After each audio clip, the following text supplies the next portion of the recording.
संजीव ने कविता जी को क्यों मारा? कुछ समझ में नहीं आ रहा प्रवीण। क्या किसी झगड़े का जिक्र किया था माँ पापा ने? नहीं नंदिनी, कभी नहीं। तो क्या ऐसा हो सकता है कि स्टेशन के सीसीटीवी में जो तस्वीर है वो संजीव और उसके बेटे की है, लेकिन मर्डर करने वाले दो लोग कोई और ही हो?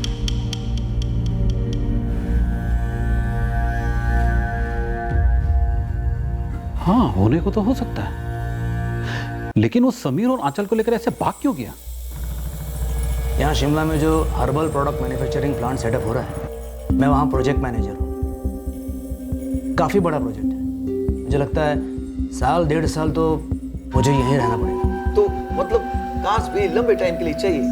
कम से कम 1 साल, ज़्यादा भी हो सकता है। देखिए सर जी, आपकी जो भी रिक्वायरमेंट होगी ना, हम पूरी करेंगे। आपको जितनी गाड़ी चाहिए, कौन सी टाइप की चाहिए, बस 24 घंटे पहले इन्फॉर्म कर दीजिए। हमको भी तो वही चाहिए। मुझे 4-6 जगह जाना पसंद भी नहीं है, उतना टाइम भी नहीं। आप बता दीजिए कि आपको हायर पर गाड़ी कब से चाहिए, हम अभी से बंदोबस्त शुरू कर देते। फिलहाल तो मुझे साइट इंस्पेक्शन के लिए जाना है। अभी इमीडिएटली कौन सी कार अवेलेबल है? अभी हमारे पास सिर्फ नाम है, गुरप्रीत कौर। एड्रेस नंबर कुछ नहीं। 1998 में संजीव पारेख ने अमृतसर की गुरप्रीत कौर से शादी की थी। तब ये संजीव अमृतसर की एक ट्रैवल एजेंसी में काम करता था, संदर्भ टूर्स एंड ट्रेवल्स। लगभग 19 साल पहले की बात है। काफ़ी कुछ बदल गया होगा। फिर मैं ढूंढता हूँ दोनों, संदर्भ टूर्स एंड ट्रैवल एजेंसी और गुरप्रीत कौर को। हैदराबाद का एड्रेस नहीं मालूम, सिर्फ नाम मालूम है, जया नायडू। और 16 साल पहले 2001 में शादी की थी उसने। सिर्फ नाम से पता लगाना मुश्किल होगा। इस संजीव पारेख के बारे में कुछ और डिटेल्स चाहिए होगा। शाकिर, हमारे पास इसके अलावा और कुछ नहीं है। अमृतसर की गुरप्रीत कौर की तरह हैदराबाद की जया नायडू भी किसी अमीर फैमिली को बिलोंग करती है। अब ये संजीव हैदराबाद में क्यों आया था, क्या कर रहा था, हमें कुछ नहीं पता। अमृतसर में भी ट्रैवल एजेंसी का नाम सिर्फ इसलिए पता चला क्योंकि संजीव ने कभी एक बार उसके भाई के साथ जिक्र किया था। लेकिन दीपक, यहाँ पे हैदराबाद में जया नायडू नाम की हजारों औरतें, उसके बारे में कुछ और जानकारी चाहिए, कुछ भी। संजीव के जया के साथ 2 बच्चे, समीर और आंचल। उनके फोटोग्राफ्स हैं हमारे पास। हाँ, वो भेज दो। और इस संजीव पारेख की भी फोटोज हैं? हाँ हैं, मैं तीनों के फोटोज तुम्हें फॉरवर्ड करूँगा।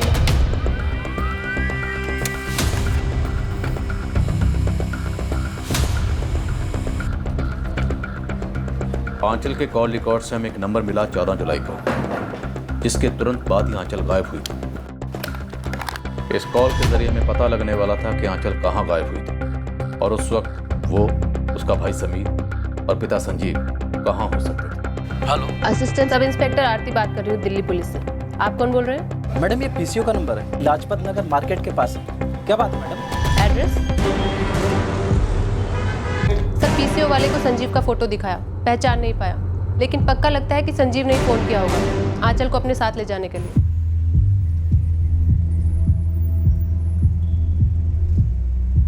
पापा कहाँ हैं? अंदर है, चलो। हेलो पापा। कैसी हो आंचल? मैं ठीक हूँ, आप कैसे हो? मैं भी ठीक हूँ। अच्छा सुनो, हम तीनों को कहीं जाना है। कहाँ? है एक जगह, लेकिन पहले कुछ खाओगी?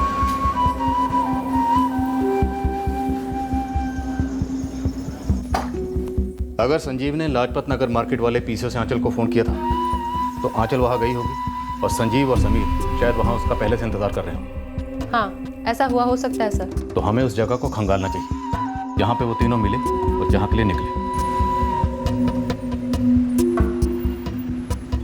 टैक्सी।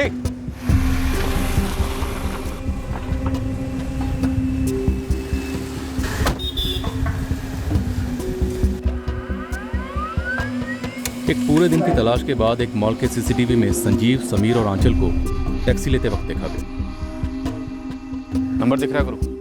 अब हम उस टैक्सी की ट्रैकिंग करने वाले थे। उम्मीद थी कि इससे हमें पता चलता कि संजीव और उसके दोनों बच्चे कहाँ थे।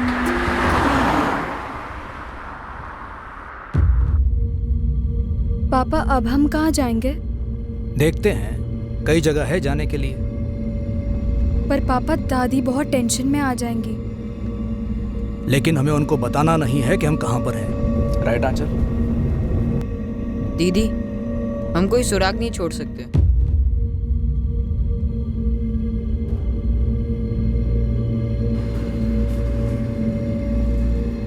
संजीव ने ऐसा क्यों किया? बच्चों को शामिल किया? बच्चों को? हमें क्या पता है? कुछ नहीं। हमें भैया के बारे में कभी कुछ पता चला है? लेकिन वो औरत, वो तो मेरी उम्र की रही होगी ना? उसने ऐसा क्या किया होगा? दलजीत, तेरा ही टैक्सी 14 जुलाई की दोपहर को 3:05 का समय दिखा रहा है। ये देख छपा है। हाँ हाँ देख रहा हूँ, तीनों याद भी हैं मुझे, लेकिन ये कहाँ की सवारी थी ये नहीं याद आ रहा। लगा लगा दिमाग पे जोर लगा। ये लोग पुलिस को चाहिए, मर्डर केस है। कहाँ छोड़ा था? हाँ, कश्मीरी गेट बस स्टैंड के पीछे टूर एंड ट्रैवल वाले हैं ना, जहाँ से अलग अलग शहरों के लिए बसें चलती हैं, वहाँ पे छोड़ा था।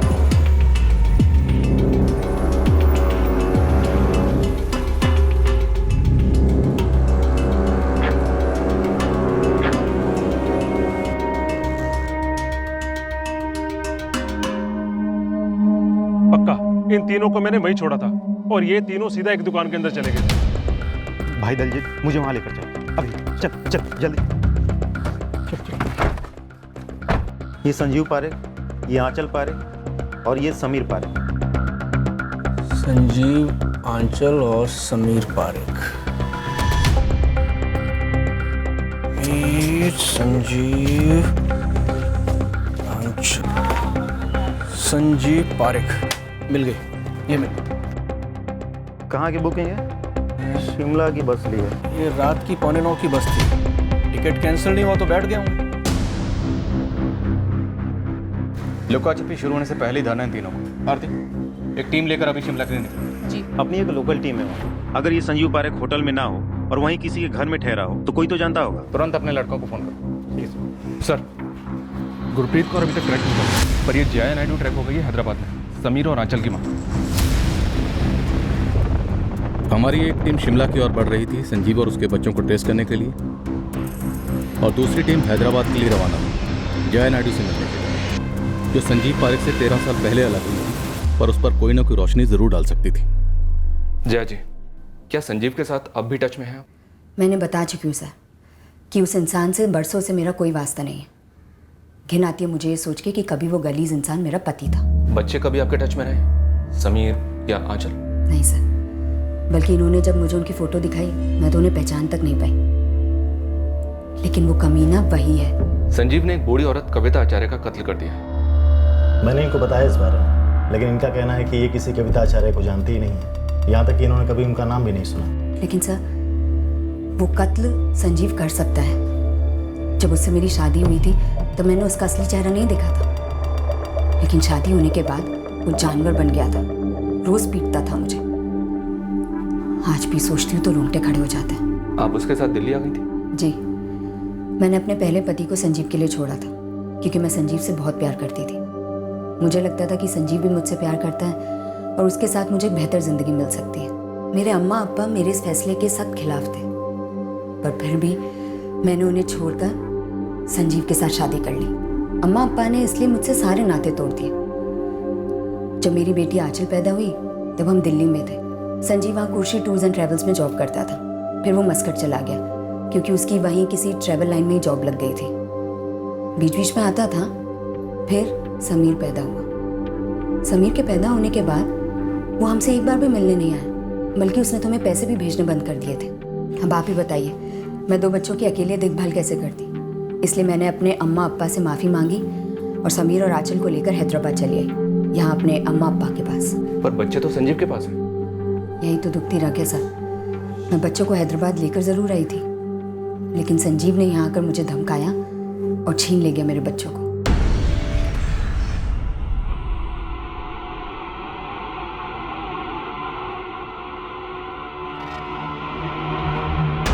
नहीं संजीव भाई, जया भाभी ने कुछ भी नहीं बताया हमें।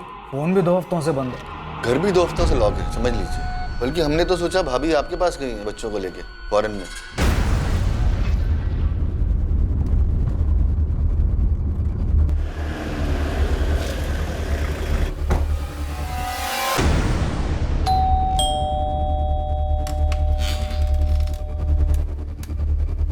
ये क्या लगा रखा है? मुझे तुम्हारे साथ नहीं रहना अब। बच्चे कहाँ हैं?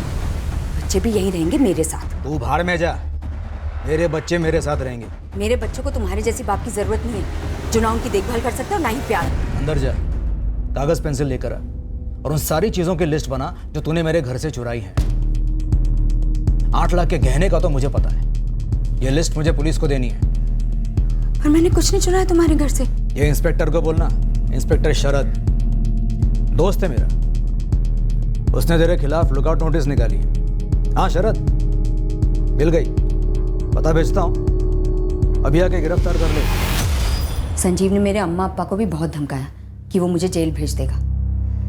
जब मैंने अपने पहले पति को संजीव के लिए छोड़ा था तब मेरे अम्मा अप्पा बहुत दुखी हुए थे, बहुत कुछ सुना था उन्होंने। इसलिए मैं संजीव की धमकियों से अपने अम्मा अप्पा को और तकलीफ नहीं देना चाहती थी। मैं बहुत डर गई थी। जाने दिया मैंने बच्चों को संजीव के साथ, ये सोचकर कि कभी ना कभी तो उनसे मिलूंगी, लेकिन ऐसे मिलूंगी ये कभी नहीं सोचा था। अंजलि अपार्टमेंट, सरोजनी नगर, यहीं रहते थे ना आप लोग? जी। और वो पंकज तिवारी आपका पड़ोसी और उसकी पत्नी काजल तिवारी। जया जी, अगर संजीव और बच्चे आपसे कांटेक्ट करते हैं तो आप हमें तुरंत बताएंगे। जी। 3 दिन लगातार शिमला में ढूंढने के बाद हम एक सुराग मिले, जिससे साबित हुआ कि संजीव और उसके बच्चे वाकई में शिमला आए थे। हाँ मैम, यही था वो, और ये दोनों उसके बच्चे 15 को चेक इन हुए थे। और चेकआउट 18 जुलाई को। कमल सिर्फ ये तीनों थे या इनके साथ एक औरत भी थी, 28-29 साल की, मानसी नाम? नहीं मैम, केवल यही तीनों थे। संजीव ने आईडी प्रूफ क्या दिया था? Yes ma'am. ये तो उसकी माँ के घर का एड्रेस है, पुराने वाला, कोई और एड्रेस नहीं लिखवाया? नहीं मैम। उनकी बातों में कहीं सुनाई दिया हो कि आगे कहाँ जा रहे हैं? नहीं मैम, उसने अपना बिल क्लियर किया और वो तीनों निकल गए। सर 18 को चेकआउट हुए तो शायद शिमला भी 18 को छोड़ा होगा। मैं सभी लोकल ट्रैवल वालों से बात करती हूँ। हाँ, कोई ना कोई लीड जरूर मिलेगी। वैसे हमें जया नायडू से संजीव पारेख का दिल्ली का पुराना एड्रेस मिला है, देखते हैं कहाँ ले जाता है।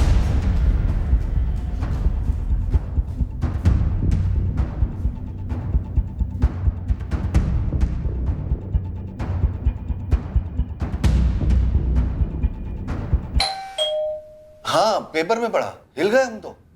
इतने साल से हमें संजीव के लिए बुरा लग रहा था। क्यों? संजीव भाई ने हमसे कहा था कि जया का किसी के साथ चक्कर चल गया है और वो उसी के साथ भाग गई है। बच्चों को भी उसने हैदराबाद में किसी के घर ऐसे ही छोड़ दिया था, बल्कि ये उन्हें वहां से लेके आया। वो क्या बोलता है, क्या करता है, वो है क्या, किसी को कुछ नहीं पता। उसने एक बूढ़ी औरत कविता आचार्य का मर्डर क्यों किया, इस बात की भनक भी नहीं लग रही। पूजा से पता किया आपने? जया के बाद उसकी पत्नी? वो ट्रेस नहीं हो पा रही। संजीव की माँ ने हमें बताया कि पूजा ने भी उसे छोड़ दिया। ये तो हमें नहीं पता था। अच्छी थी वो और बच्चों का भी बहुत अच्छे से ख्याल रखती थी। ये पूजा कहाँ से थी, कुछ आइडिया है? नहीं, इतना तो नहीं मालूम, पर हाँ ये जरूर याद आ रहा है कि ये दोनों प्रसाद ट्रेवल्स पर मिले थे। वहीं ये दोनों जॉब करते थे। कहाँ है प्रसाद ट्रेवल्स? रजौरी गार्डन। अरे सर, हमने जब से पेपर में पढ़ा है बस ऑफिस में उसी की बात हो रही है। जब संजीव यहाँ काम करता था तब हम दोनों एक ही पोस्ट पर थे। सर, संजीव जैसा सेल्स एग्जीक्यूटिव मैंने नहीं देखा, टॉप का काम करता था। हाँ, सुना है हमने कि वो जुबान का माहिर था, और ये भी सुना है कि वो शेयर मार्केट में खेलता था। 2009 के आसपास उसने खुद की इन्वेस्टमेंट फर्म खोल ली थी। और पूजा भी संजीव को इसी ऑफिस में मिली थी और उनका अफेयर हो गया था। हम उसे ढूंढ रहे हैं। सर, सुना था कि वो दोनों अलग हो गए थे, क्यों हुए थे और कब हुए थे ये तो नहीं पता। जगदीश, हमें पूजा की तलाश है, कहाँ मिलेगी? वो एमपी साइड की थी, बाकी फाइलों में देखना पड़ेगा, अगर कोई डिटेल मिल जाए तो। संजीव पारेख की खोज जो हमें शिमला ले गई थी वो वहीं खत्म हुई। शिमला से वो कहाँ गए या नहीं गए, इस पर कोई लीड नहीं मिल पाई। सर, शिमला से निकलने वाली एक बस, स्टेट, प्राइवेट, सब स्कैन किए, नहीं मिले। हो सकता है शिमला में कहीं किराए पर रह रहे। सर, गुरु की टीम ने शिमला से लगे हुए कसौली और कुफरी को भी खंगाला। एक गली, एक एजेंट तक पहुंचे, कोई लीड नहीं मिली। सर, पूजा के बारे में प्रसाद ट्रेवल्स में बात हुई, डिटेल्स आने में थोड़ा टाइम लगेगा। मानसी बनर्जी, उसके बारे में कोई जानकारी मिली? मानसी के बारे में तो कोई कुछ नहीं जानता। सर, संजीव की मदर सावित्री और ब्रदर राजीव, दोनों के फोन सर्विलेंस पर हैं। अभी तक कोई कॉल नहीं आया। आंचल की क्लासमेट्स? सर, दर्जनों क्लासमेट से बात की, किसी को फोन नहीं आया। यार ये बंदा संजीव पारख आखिर चीज क्या है? अपनी आईडी देकर चेक इन करता है, चेकआउट करता है और फिर शहर से गायब हो जाता है। कोई हिस्ट्री निकली इसकी क्राइम में? नहीं। जी सावित्री जी। एक आदमी आया है शिमला से संजीव की तलाश में। कौन है ये आदमी? कोई शशांक भट्ट है। कह रहा है कि उस संजीव ने कोई कार ली थी उससे किराए पर। बोला था कम से कम 15 एसयूवी लेगा किराए पर। बड़ी बड़ी बातें की सर जी। बोला जो हर्बल प्रोजेक्ट लग रहा है ना शिमले में, उसका मैनेजर है। कब आया? 17 जुलाई को। फिर क्या सर जी, मैं आ गया उसकी बातों में और गारंटी दी कि सारी की सारी गाड़ियों की सप्लाई मैं दूंगा अगले महीने से। फिर वो बोला कि अभी एक गाड़ी चाहिए 1 हफ्ते के लिए। मैंने भरोसा करके दे दिया, लेकिन सर जी अब नंबर ही नहीं लग रहा। नंबर कौन सा दिया? ये वाला सर जी। लेकिन सर ये नंबर एग्जिस्ट ही नहीं करता। कभी बात नहीं की इस नंबर पे? कभी जरूरत नहीं पड़ी ना सर जी। वो 17 को मेरे पास आया और फिर 18 को दोबारा आया और 18 को ही गाड़ी लेकर निकला।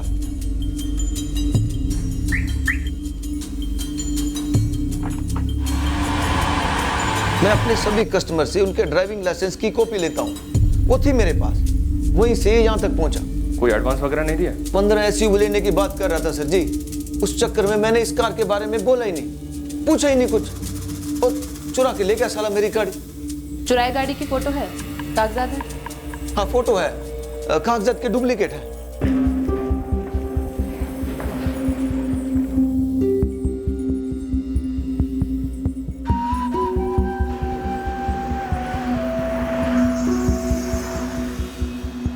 संजीव, समीर और आंचल पारख की खोज अब शशांक भट्ट की कार की खोज बन गई। पड़ोसी राज्यों, टोल नाके और चेक पॉइंट्स को खबर कर दी गई इस चुराई गई कार और उसमें सवार 3 लोगों के बारे में।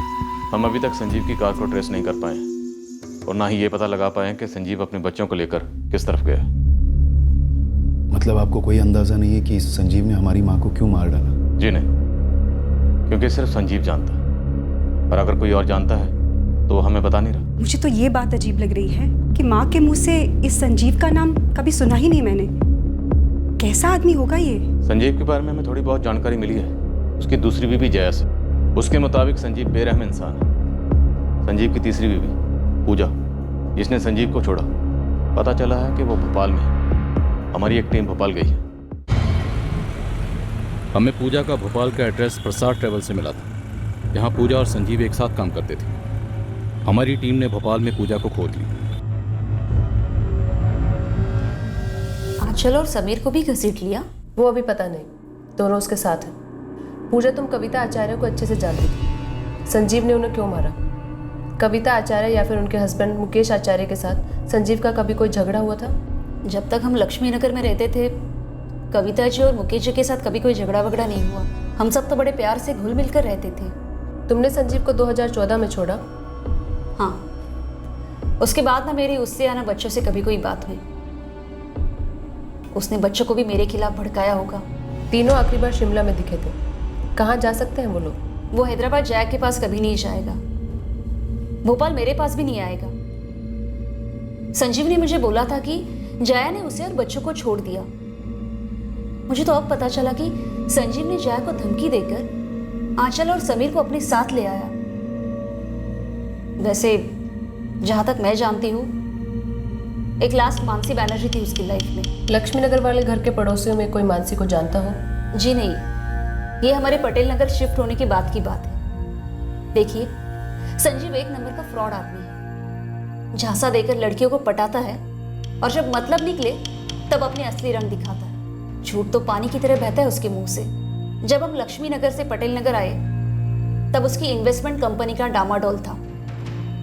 कई सारे लोगों का कर्जा था सर पर। तब वो इस मानसी को घर ले आया। अब से ये यहीं रहेगी। यहाँ रहेगी मतलब? मैंने इसे आंचल और समीर से मिलवाया, हम लोगों ने साथ में डिनर भी लिया। मैं समझ नहीं रही हूँ, तुम कहना क्या चाहते हो?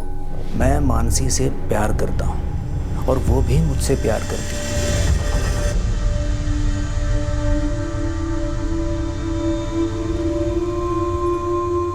माँ, हमें वो अच्छी नहीं लगती है।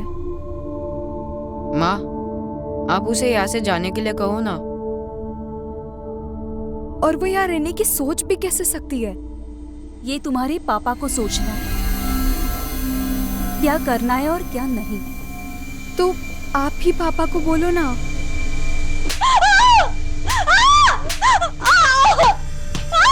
मार तो बहुत खाई थी मैंने। उसके बच्चों को अपने बच्चों जैसा मानती थी। वो भी मुझसे बहुत प्यार करते थे। माँ कहते थे। संजीव ने मुझे पहले ही बोल के रखा था कि तेरे खुद के बच्चे नहीं होंगे। सब कबूल था, पर दूसरी औरत कबूल नहीं थी, इसलिए मैंने उसे छोड़ दिया। हमें इस मानसी की कोई खबर नहीं मिल रही। मुझे नहीं लगता कि मानसी बहुत ज्यादा सीरियस थी। वो तो बस संजीव की चिकनी चुपड़ी बातों में झूम रही थी। लक्ष्मी नगर से निकलने के बाद तुम लोग पटेल नगर शिफ्ट हुए। वहाँ का एग्जैक्ट एड्रेस क्या है? देती हूँ। और एक बात, ये मानसी कोलकाता से है। एक बारी उसने मुझे बोला था। और ये संजीव मोबाइल फोन यूज नहीं करता, सच है? सच है। और वो इसलिए क्योंकि उसने बहुत सारे लोगों को दगा दिया था। उन सब से बचने के लिए वो जानबूझकर मोबाइल इस्तेमाल नहीं करता था। और ये सब मुझे शादी के काफी बाद पता चला। मानसी का कोई नंबर है? देखना पड़ेगा। पूजा ने पटेल नगर का जो एड्रेस दिया वहाँ जाकर आए। पड़ोसियों को मानसी तो याद है, पर सिर्फ नाम से। वो लोग 2015 में वहाँ से निकले। मानसी का कोई कॉन्टैक्ट नंबर मिला? आरती के पास मानसी का पुराना नंबर है जो कोई और इस्तेमाल कर रहा है। वैसे मैंने 2015 के पहले के कॉल रिकॉर्ड्स मंगवाए हैं जब वो नंबर मानसी यूज़ कर रही थी। हमारे पास उस चुराई हुई गाड़ी पर भी कोई लीड नहीं, जिसमें तीनों फरार हुए। इसके पहले कि हम मानसी तक पहुंचते, हमें चुराई की कार की खबर लखनऊ से मिली। शिमला की ये गाड़ी लखनऊ की एक सेकेंड हैंड कारों की दुकान में पाई।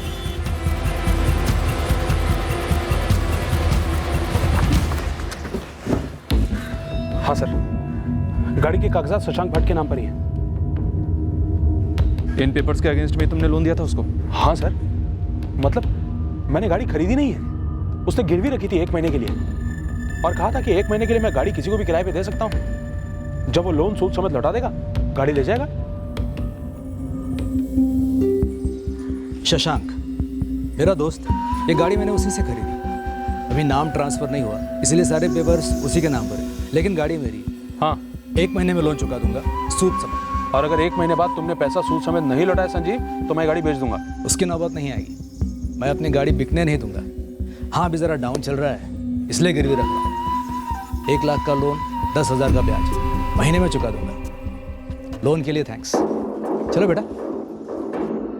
इतना डिसेंट आदमी लग रहा था सर, मैंने कभी सोचा ही नहीं था कि गाड़ी चोरी की निकलेगी। लेकिन जब गिरवी रखी गाड़ी किसी और के नाम पर थी, तो वो गाड़ी तुमने ली क्यों? गलती हो गई सर, मुझे लगा बस 1 ही महीने की तो बात है।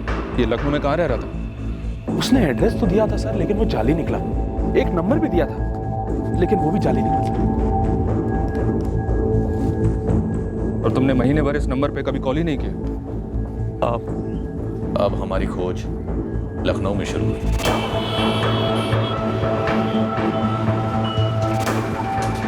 सारे होटल्स, गेस्ट हाउसेस और जहां भी संजीव और उसके बच्चों के रहने की संभावना थी, हमने वहां पूछताछ की। अब हम हताश हो रहे। मानसी बनर्जी, दिल्ली पुलिस। सारी कोशिशों के बावजूद संजीव पारेख हमारे हाथ नहीं लग रहा था, पर हम मानसी बनर्जी तक पहुंचे। अरे संजीव, या बच्चे मेरे पास क्यों आएंगे? क्यों आएंगे वो छोड़िए, आया था या नहीं आया था ये बताइए। क्या उसने आपको फ़ोन किया था या किसी भी तरह से आपको कांटेक्ट करने की कोशिश की थी? मैं इन्हें सब कुछ फ़ोन पर बता चुकी हूँ। आपके दोबारा पूछने से कुछ बदल नहीं जाएगा। आप उसकी ज़िंदगी में सबसे रीसेंट औरत थी। क्या आप दावे के साथ कह सकते हैं कि मेरे दौरान या मेरे बाद उसकी ज़िंदगी में कोई नहीं आया? हमें खबर है, आप लास्ट थी। देखिए सर, 2015 में मैं उससे अलग हो गई थी, और वैसे भी हमारे बीच कुछ सीरियस नहीं था। बस कुछ तो था कि जब तक चला तब तक ठीक था। उसके बाद मुझे मेरा बॉयफ्रेंड मिल गया और मैं उससे अलग हो गई। बाय मतलब क्या बाय? हाँ, क्या बाय? बाय मतलब अलविदा। जा रही हूँ मैं तुम्हें छोड़कर हमेशा के लिए। लेकिन क्यों? मैं तो तुमसे शादी की बात करने वाला था। हाँ, तो तुम्हें शादी करनी है तो करो ना, पर तुम्हारी शादी मुझसे नहीं हो सकती। मानसी, तुम ये गलत कर रही हो। देखो संजीव, ड्रामा नहीं करते हैं। मुझे मेरी उम्र का और मेरी वेवलेंथ का लड़का मिल गया। सीरियस हूँ मैं उसके साथ, बहुत जल्द सेटल हो जाऊंगी। तो फिर तुम यहाँ आई क्यों थी मेरे घर? डेफिनेटली आंचल और समीर की माँ बनने तो आई नहीं थी। पूजा नहीं हूं मैं। मानसी, तुम मेरे साथ ऐसा नहीं कर सकती। तो तुम भी मेरे साथ ऐसा नहीं कर सकते कि जबरदस्ती शादी की उम्मीद करो। नहीं मतलब नहीं। हाँ, ठेस तो पहुंची थी उसे, पर मैंने ज्यादा केयर नहीं किया और तब से मैंने उससे कट ऑफ कर दिया। और सर, मैं नहीं जानती कि कविता आचार्य कौन है और संजीव ने उसका मर्डर क्यों किया।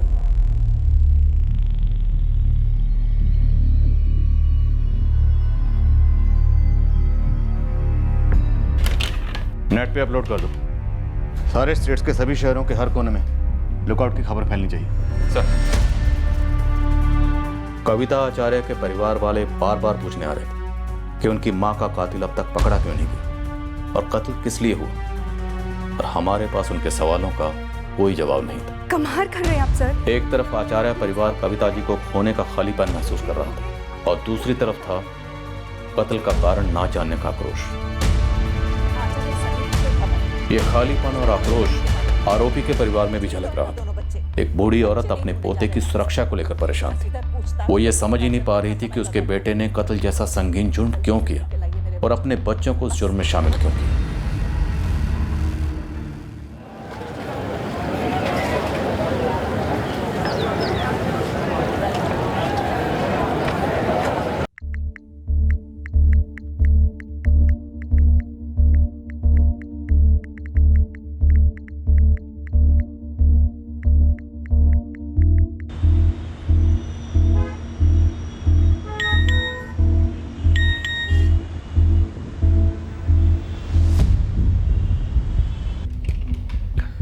दिल्ली पुलिस के सोशल मीडिया अकाउंट पर ये मैसेज आया है संजीव पारेख के बारे में। मेरा नाम भास्कर झा है। आपने जिस क्रिमिनल का फोटो डाला था नेट पर, संजीव पारेख, उसने मेरे साथ फ्रॉड किया है। यहाँ वाराणसी में। इस भास्कर झा से तुरंत कॉन्टेक्ट करो। पूरे 2 महीने हम संजीव पारेख के पीछे लगे रहे, वो हमारे हाथ नहीं लगा। अब अचानक से ब्रेक थ्रू एक ऐसे शख्स से मिल रहा था जिसका कविता आचार्य मर्डर केस से कोई वास्ता नहीं था, पर संजीव से जरूर था। एक हफ्ता पहले संजीव ने मुझे बाइक बेची थी। मुझे बोला 2 दिन में बाइक के पेपर्स दे देगा। अब हवा हो गया सर। कहाँ रह रहा था? सर, यहाँ एक गणेश लॉज है, वहाँ अपने बेटे और बेटी के साथ रह रहा था सर। सर, बाइक ऋषिकेश से चोरी हुई, किराए पे ली थी, फिर इसका जीपीएस निकाला और इसको यहाँ वाराणसी में ले आया। इस वक्त कहाँ होगा वो? पता नहीं सर, लेकिन 3 दिन पहले मैंने उसे 80 घाट पे देखा था। मैंने जैसी आवाज़ लगाई सर भाग खड़ा हुआ। भीड़ का फायदा मिल गया सर उसे, वरना मैं उसे वहीं धर लेता। तुम्हारी पहचान कैसे हुई? सर, मैं यहाँ पे टूरिस्ट गाइड हूँ। मैं संजीव पारेख और उसके दोनों बच्चों को सैर करवा रहा था सर। बातों बातों में मुझसे बोला कि वो यहाँ पे एक ट्रैवल एजेंसी डालना चाहता है, गाड़ी खरीदने वाला है, इसलिए बाइक बेचना चाहता है। सर, मैं झांसे में आ गया। नंबर दे उसका। ये लीजिए सर। ये संजीव पारेख मुझसे बहुत बड़ी बड़ी बातें कर रहा था। मुझे बोला दिल्ली में इसकी एक एजेंसी है, मस्कट में एक एजेंसी है। मुझे लगा इंटरनेट पे सर्च करूंगा तो कोई जानकारी मिल जाएगी। सर, जैसे ही मैंने इसका नाम डाला, सबसे पहले मर्डर वाली खबर और इसकी फ़ोटो दिख गई। सर, मैं तो देख के ठंडा पड़ गया एकदम से। नंबर स्विच ऑफ है। तुमने 80 घाट पर कब देखा था? 3 दिन पहले? हाँ सर, 80 घाट पे 3 दिन पहले। वैसे 3 दिन काफ़ी होते हैं। चांसेस कम है कि वो अभी भी वाराणसी में हो। अखिलेश, फिर भी कोशिश करो। सर, पूरा नेटवर्क लगा देता हूँ। दिल्ली, शिमला और लखनऊ के तजुर्बों के बाद हमें ये लग रहा था कि इस बार भी संजीव पारेख हमारे हाथ से निकल गया, वाराणसी छोड़ चुका है। और फिर भी हमने कोई कसर नहीं छोड़ी और आखिर में मेहनत रंग लाई।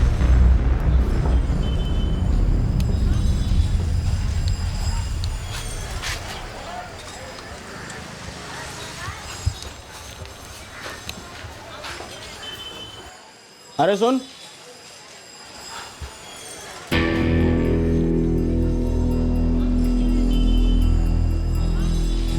चाय नमकीन लेके आ।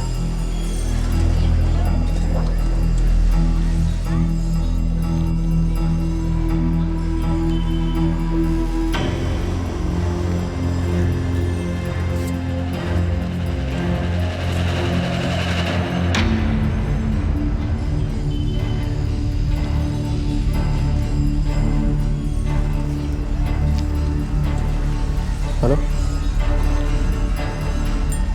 हाँ 1 मिनट।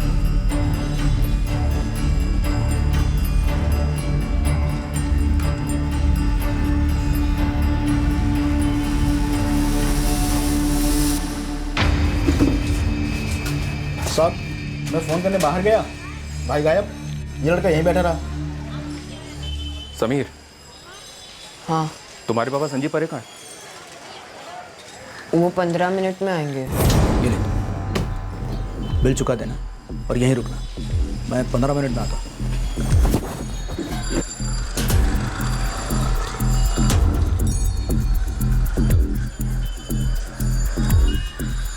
और तुम्हारी बहन आंचल, वो कहाँ है? पद्मा लॉज। लड़का और फादर बाहर गए हैं, लड़की अब भी कमरे में है। मैंने उसे बाहर जाते नहीं देखा सर। दरअसल लड़की के फादर ने होटल के फोन पर कॉल किया था और मैंने खुद लड़की को कॉल ट्रांसफर की थी।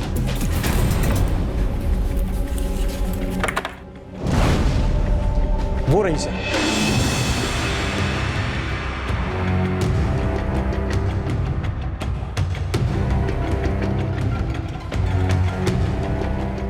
आंचल पारी, हाँ, पापा कहाँ हैं? मुझे नहीं पता। और तुम कहाँ जा रही हो? तुम्हारा पापा रेस्टोरेंट नहीं पहुंचा और ना ही होटल। वो तुम दोनों बच्चों को छोड़कर भाग गया है। वादा किया था पापा ने, वो आकर हमें ले जाएंगे। फोन पर तुम्हारे पापा ने तुमसे क्या कहा आंचल? बोले डरो नहीं, मैं आऊंगा लेने। पर तुम तो कहीं जा रही थी, भाग रही थी। आंचल, तुम्हारे पापा कहाँ हैं? तुम लोगों ने कविता आचार्य का कत्ल क्यों किया? नहीं सर, मैंने कविता दादी को नहीं मारा। मैंने उन्हें इतने सालों में देखा तक नहीं। पर समीर तो कह रहा है कि ये सब तुम सब लोगों की मिलीजुली साजिश थी। तुम्हारे पापा ने और उसने मिलकर कविता को मार दिया और फिर तुम भी उनके साथ भागी। आंचल, तुम भागी क्यों? और तुम्हें कैसे पता चला कि हम तुम्हारी दादी के घर तक पहुंच गए? पापा ने फोन करके कहा कि तुरंत आ जाओ। मैं गई। मैंने कहा था पापा से कि दादी टेंशन लेंगी। पर तुम्हें मालूम था कि उन लोगों ने कविता आचार्य को मार दिया है? जब पापा के साथ गई तब नहीं मालूम था, लेकिन 2 दिन बाद न्यूज़ में आने लगा तो मैंने पापा से पूछा तो उन्होंने बताया। पर सर, मेरा कोई इन्वॉल्वमेंट नहीं है इसमें। पर आंचल, तुम उन दोनों हत्यारों के साथ भागती रही हो। आंचल, झूठ ज्यादा दूर तक नहीं चलेगा। बता दो हमें, कहाँ हैं तुम्हारे पापा? तो तुम्हारे पापा ने तुम्हें क्राइम शोज की वीडियोस दिखाए 4 महीने लगातार, ये मर्डर करने के लिए? हाँ। तो प्लान ये था कि कविता आचार्य, जिसे तुम दादी कहते थे, उसको मारना है। क्यों मारना है ये नहीं बताया? पापा ने नहीं बताया कि वो मारी जाएगी। लेकिन तुम तो अपना चेहरा छुपाते हुए उनके घर तक पहुंचे थे ताकि उनकी बिल्डिंग के सीसीटीवी कैमरे में तुम्हारी शक्ल नजर ना आए। पापा ने कहा था कैप पहनने के लिए और मुंह छुपाने के लिए, ताकि कोई पहचान ना सके। वीडियोस में ऐसा ही देखा था, लोग करते हैं ऐसा। पापा ने बोला हमें भी करना है। जब तुम्हारे पापा संजीव ने कविता आचार्य का कत्ल किया तो तुमने उनकी टांगें जकड़ रखी? हाँ। ऐसा ऑन द स्पॉट हुआ या पहले से प्लान था? अचानक पापा ने कहा उनकी टांगें पकड़ लो।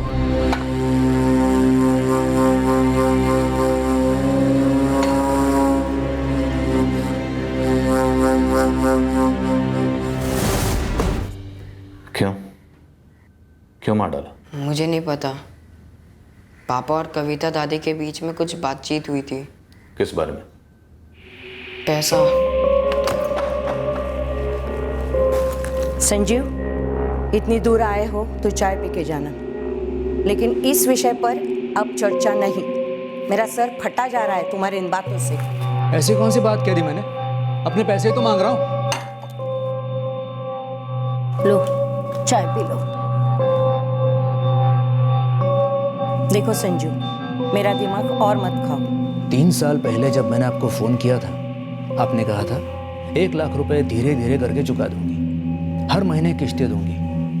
कुछ नहीं दिया। 2 साल पहले जब मैंने आपको फोन किया था, आपने कहा था प्रॉब्लम में हो, नहीं दे सकती।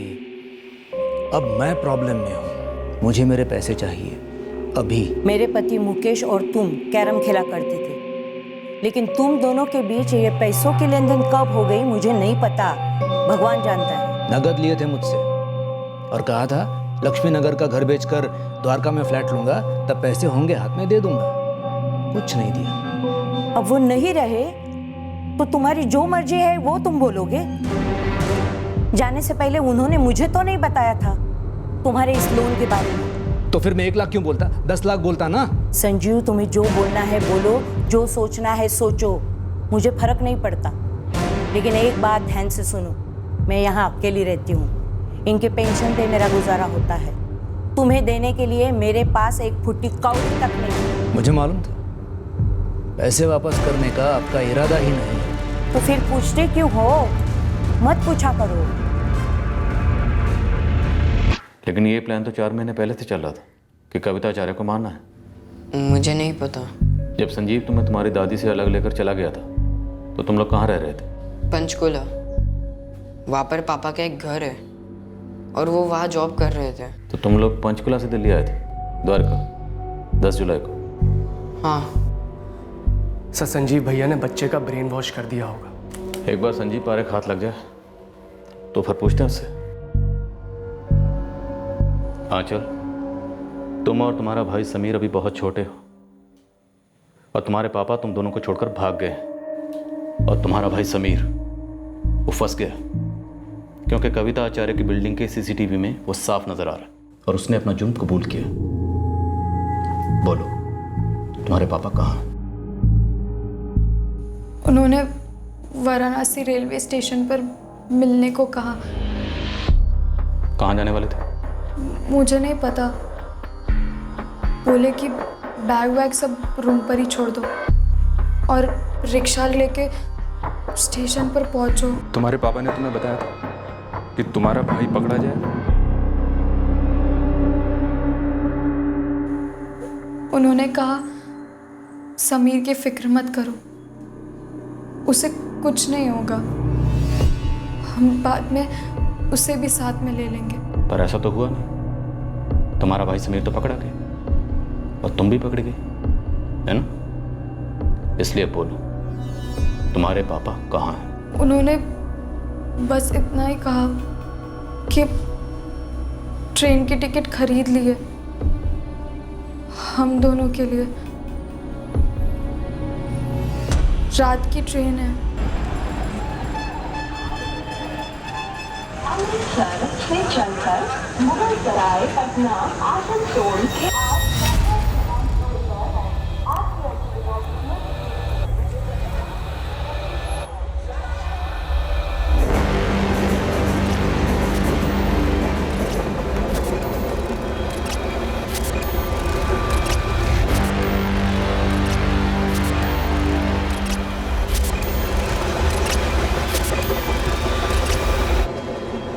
मुझे वही लग रहा है। ध्यान से आगे बढ़ना। इस बार संजीव पारेख का चेहरा छुपाने का पैंतरा काम नहीं किया। हमने उसे हर तरफ से घेर लिया था।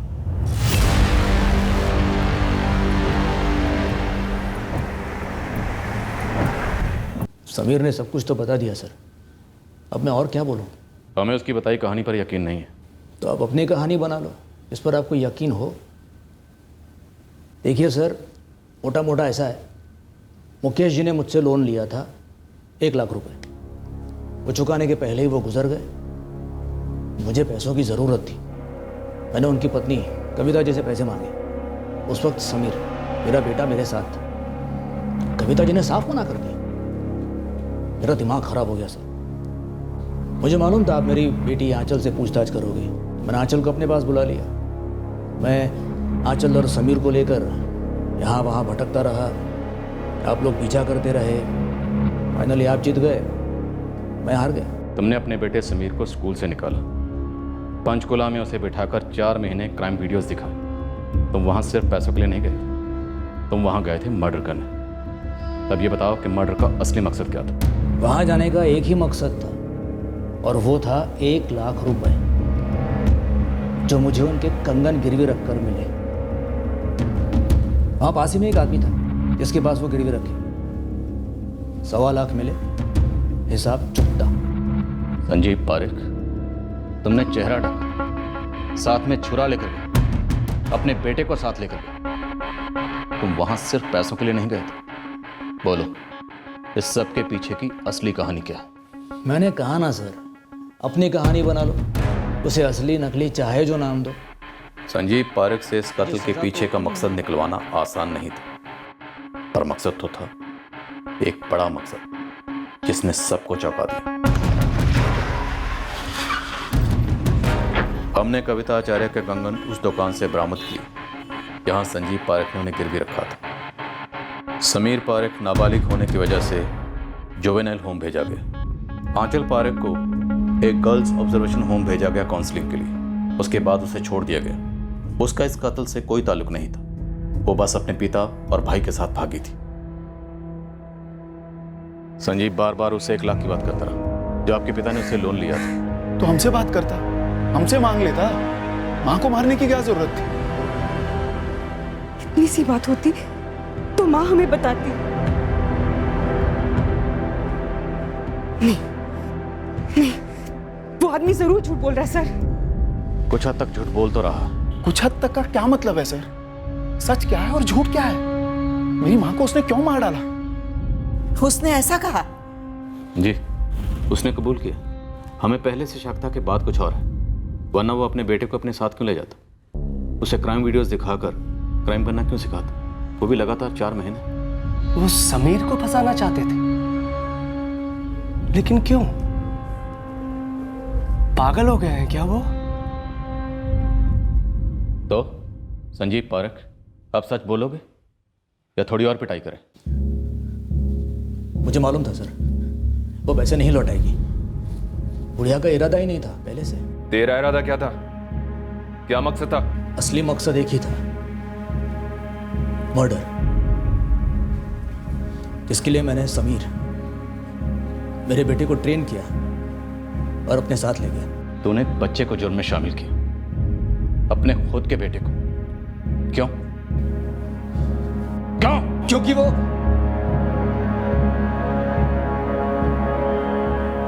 क्योंकि वो समीर मेरा बेटा नहीं है। जया के अफेयर की निशानी है, उसके चीटिंग की पैदाइश। तो तू समीर को क्रिमिनल बनाकर उसकी लाइफ बर्बाद करना चाहता था? उसकी माँ ने मेरी लाइफ बर्बाद की, उसका क्या? हाँ? उसे क्या लगा था मुझे पता नहीं चलेगा? मैं तो वहां था, मस्कत, फैमिली के लिए पैसे कमा रहा था, और वो यहां अपने पेट में किसी का पाप पाल रही थी, पता नहीं किसका। फिर भी मैंने सोचा सब भूल जाता हूं, नए सिरे से जिंदगी शुरू करता हूं। लेकिन एक दिन अचानक बच्चों को लेकर भाग गई, कुछ बताया नहीं, कोई रीजन नहीं, कुछ नहीं। अरे फिर भी एक छोटे बच्चे को जुर्म में शामिल करने का लॉजिक क्या था? वो भी मर्डर जैसा जुर्म। बदला, और क्या? समीर मेरा बेटा नहीं है, वो मेरा खून नहीं है। वो जिए मरे, उसका जो भी हो, मुझे कोई फर्क नहीं पड़ता।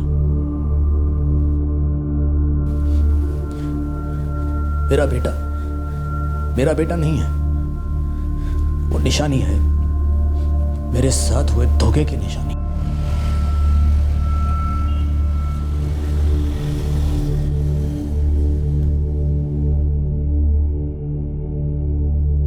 एक क्रिमिनल को जेल भेजा जा सकता, उस पर अदालत में मुकदमा चलाकर उसके जुर्म को साबित करके उसे सजा दिलाई जा सकती, लेकिन उस ख्याल को, उस क्रिमिनल इरादे को किसी के जहन से जुर्म करने से पहले ही कैसे निकाला जाए, खासकर तब जब वो क्रिमिनल इरादा एक निजी अधूरेपन से उभरा हो।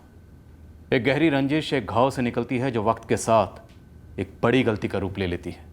फिर मिलेंगे अगले हफ्ते एक और नए केस के साथ। क्राइम पेट्रोल सतर्क। जय हिंद।